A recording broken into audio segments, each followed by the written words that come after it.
कल सितंबर 2022 को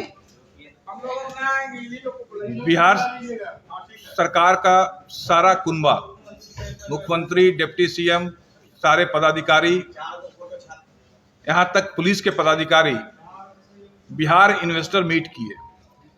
और सबसे बड़ी बात कि इस इन्वेस्टर मीट में कोई नया विजन, कोई नया आइडिया, कोई नया इन्वेस्टर भी नजर नहीं आए। जो भी इन्वेस्टर नजर आए वो विगत एनडीए के सरकार के जो प्रयास से जो लोग आए थे उन लोगों की ही सहभागिता दिखी।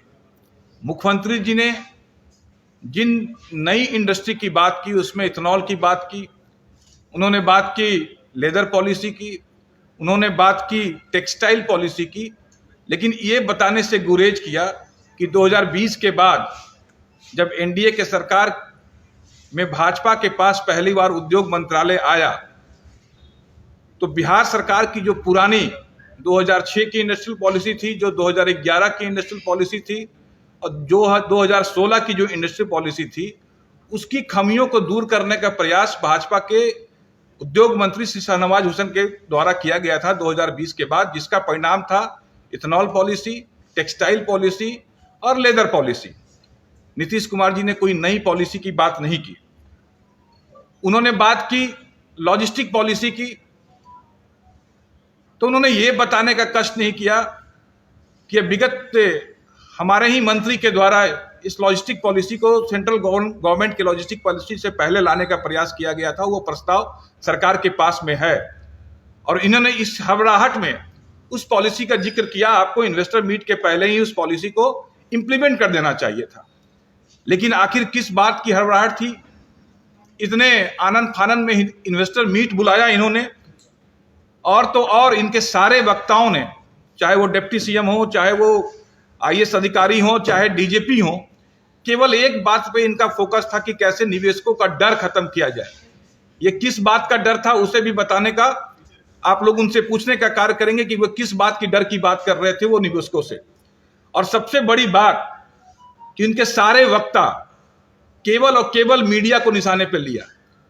आखिर यही मीडिया था जो निवेशकों के ध्यान आकर्षित कर रहा था मीडियम के माध्यम से। जब कार्य अच्छे हो रहे थे 2020 के बाद में, जब इंडस्ट्रियल क्रांति की ओर बिहार बढ़ रहा था, तो यही मीडिया बिहार का एक अच्छा पक्ष रख रहा था और निवेशक जो आए हैं वो इसी मीडिया के कारण आए हैं और आज सारे वक्ता उनके उसी मीडिया को कोस रहे थे।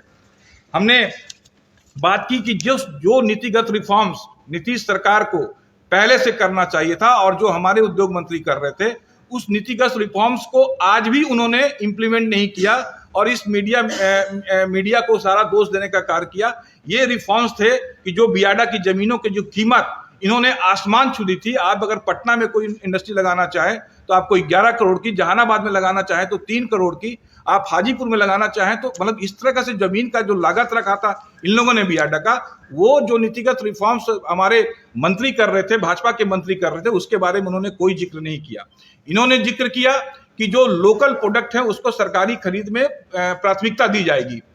क्या ये पॉलिसी इन्हें पहले से बना लेना चाहिए था या ये बताना चाहिए था कि नहीं, कि ये भी 2020 के बाद में भाजपा के प्रयास से ये पॉलिसी बिहार सरकार अपनाने की ओर आगे बढ़ी थी। और सबसे बड़ी बात कि जो मुख्यमंत्री महोदय ने जो निवेशकों से हाथ उठाकर जो समर्थन मांगा, ऐसा लगा कि वो किसी चुनावी रैली को संबोधित कर रहे थे, ना कि किसी एक के बिहार की दिशा और दशा सुधारने के लिए आए हुए निवेशकों से। इसलिए मैं बार बार इस बात को दोहराना चाहूंगा कि वो क्यों एसपी और डीएम को निर्देश दे रहे थे, किस बात के लिए निर्देश दे रहे थे, किस बात का डर वो बताना चाह रहे थे। कुल मिला के हमारे नजरों में ये इन्वेस्टर मीट नहीं था, ये लॉ एंड ऑर्डर मीट था। और इनकी पूरी कथनी और करनी में, चाहे वो डीजीपी का आप देखेंगे, उनका डीजीपी का जो वक्तव्य था, किस हिसाब से वो बात कर रहे थे, डिप्टी सीएम किस हिसाब से मीडिया पे आरोप लगा रहे थे, सीएम किस हिसाब से एक एक चीज करने की दुहाई दे रहे थे। इसलिए ये कुल मिला के एक फ्लॉप इन्वेस्टर मीट था। बिहार का एक अच्छा कह सकते हैं कि परिचय निवेशकों के बीच में नहीं गया है। भारतीय जनता पार्टी इस तरह के आनंद फानंद में बुलाए हुए इन्वेस्टर मीट को, भारतीय जनता पार्टी इस तरह के बिना तैयारी के किए गए इन्वेस्टर मीट का विरोध करती है।